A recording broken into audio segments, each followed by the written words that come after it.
Selamat pagi, siang, serta malam, Ibu. Perkenalkan, nama saya Rian Jonathan Tambunan. Saya dari kelompok 7. Di sini saya akan menjelaskan mengenai material logam non-ferro.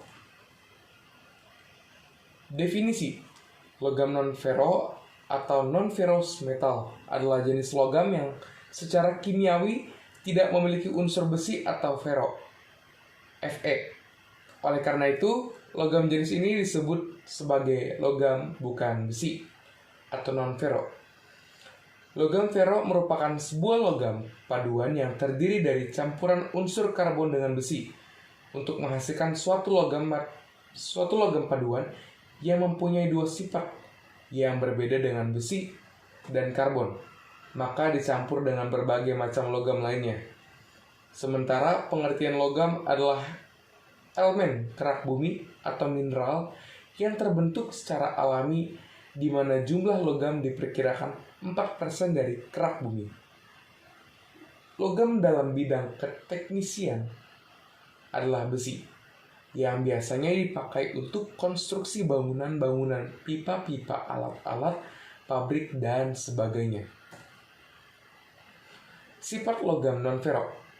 Pada dasarnya, logam non-ferro ini memiliki sifat-sifat seperti: yang pertama, mampu dibentuk dengan baik.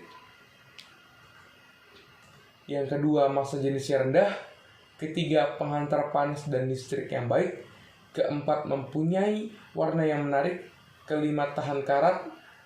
Keenam, kekuatan dan kekakuannya umumnya lebih rendah daripada logam ferro. Dan terakhir, 7, sukar dilas. Macam-macam logam non-ferro. Unsur logam yang paling penting dan paling banyak digunakan dalam industri adalah besi, karena hampir 90% dari logam-logam yang digunakan dalam industri adalah besi. Selain besi, logam yang penting antara lain aluminium, timbal, nikel, perak, seng, dan lain sebagainya, yang digunakan dalam keadaan murni ataupun dalam bentuk paduannya. Logam-logam tersebut harus mempunyai sifat-sifat fisika atau mekanik yang sesuai dengan persyaratan-persyaratan yang dikehendaki. Logam non-ferro adalah suatu bahan yang tidak mengandung besi yang dapat digolongkan menjadi logam berat, terdiri dari nikel, seng, tembaga, timah putih, dan timah hitam. Logam ringan terdiri dari aluminium, barium, kalsium. Logam mulia atau murni terdiri dari emas, perak, platina. Logam refraktori atau tahan api terdiri dari molybdenum, titanium, wolfram, zirconium. Logam radioaktif terdiri dari radium dan uranium. Yang pertama, logam berat. Logam berat adalah kelompok unsur logam dengan massa jenis lebih dari 5 gram atau cm/3 yang pada tingkat tertentu menjadi bahan beracun dan sangat berbahaya bagi makhluk hidup. Logam berat diantaranya adalah timbal, merkuri, arsenik, dan cadmium. Ciri dan sifat logam berat. Yang pertama, memiliki kemampuan yang baik sebagai penghantar daya listrik, konduktor dia. Kedua, memiliki rapat massa yang tinggi. Ketiga, dapat membentuk alloy dengan logam lainnya. Keempat, untuk logam yang padat dapat ditempa dan dibentuk.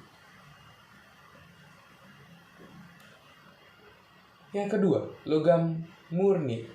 Logam murni yaitu logam yang memiliki kadar kemurnian 99,9%.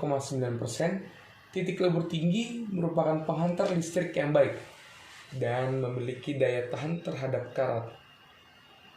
Logam murni kebanyakan tidak digunakan begitu saja tanpa dipadukan dengan logam lainnya, karena biasanya sifat-sifatnya belum memenuhi syarat yang diinginkan, kecuali logam non-ferro murni, platina, emas, dan perak. Tidak dipadukan karena sudah memiliki sifat yang baik. Misalnya, ketahanan kimia dan daya hantar listrik yang baik, serta cukup kuat sehingga dapat digunakan dalam keadaan murni.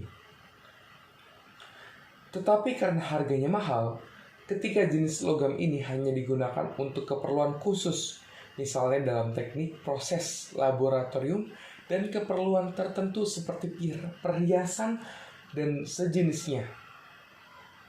Contoh-contoh logam murni adalah emas, timah, seng, dan aluminium. Biasanya kaleng menggunakan aluminium murni, sementara kabel listrik menggunakan tembaga murni. Yang ketiga, logam paduan. Logam paduan atau metal alloy sering digunakan sebagai pengganti logam murni karena pada logam paduan memiliki sifat yang dapat memberikan keuntungan dan kemudahan sebagai material fabrikasi. Seperti kekerasan pada logam paduan dapat ditingkatkan dari kekerasan logam asalnya. Kekuatan tarik dapat diperbesar, daya pemuaian dapat dikurangi, titik lebur dapat diturunkan atau dinaikkan dibanding logam-logam asalnya. Logam paduan dapat digunakan dalam berbagai macam penerapan. Di beberapa kasus, kombinasi dari logam dapat mengurangi biaya keseluruhan dari bahan sambil tetap menjaga sifat penting benda tersebut. Dalam kasus lain, kombinasi dari logam menanamkan sifat sinergis untuk unsur-unsur logam seperti ketahanan korosi atau kekuatan mekanik. Contoh, paduan baja, solder, kuningan, timah, duralumin, perunggu, dan amalgam. Keempat, logam ringan. Logam ringan memiliki massa jenis yang relatif rendah. Contoh dari logam ini adalah aluminium, titanium, magnesium. Tidak ada definisi atau kriteria formal untuk mengidentifikasi logam ini, tetapi unsur keras dengan massa jenis lebih rendah dari 5 gram atau cm pangkat 3. Umumnya dianggap sebagai logam ringan. Pengetahuan pengerjaan logam ringan pertama kali dikembangkan pada pertengahan abad ke-19, sementara kebanyakan dari mereka terjadi secara alami. Sejumlah besar diproduksi melalui elektrotermi dan elektrolisis garam yang menyatu. Paduannya banyak digunakan dalam industri pesawat terbang karena kepadatannya yang rendah dan sifat mekaniknya yang memadai. Paduan titanium 6Al sampai 4V misalnya menyumbang hampir 50% dari semua paduan yang digunakan dalam aplikasi pesawat terbang. Ini digunakan untuk membangun rotor, bilah kompresor, nacelles, dan komponen sistem hidrolik. Kelima, logam mulia. Logam mulia adalah jenis logam yang tahan karat serta tidak teroksidasi. Selain itu, teksturnya cukup keras, tahan banting, dan tidak lapuk. Namun, tetap mudah dibentuk. Ketersediaannya di alam juga cukup terbatas sehingga seringkali dijadikan perhiasan bernilai tinggi. Logam mulia memiliki warna yang bagus, lunak, dan terdapat jumlah yang sedikit di alam. Contoh logam mulia: emas, perak, platina, palladium, rhodium, dan iridium. Logam refraktorik. Logam tahan api memiliki titik leleh yang sangat tinggi, lebih dari 2000 derajat Celcius, dan tahan terhadap keausan, deformasi, dan korosi. Mereka adalah konduktor panas dan listrik yang baik dan memiliki kepadatan tinggi. Contoh dari logam ini adalah molybdenum, tungsten, tantalum, rhenium, niobium. Karakteristik utama lainnya adalah ketahanan guncangan termal, tidak mudah mengembang atau retak di bawah pemanasan dan pendinginan yang berulang.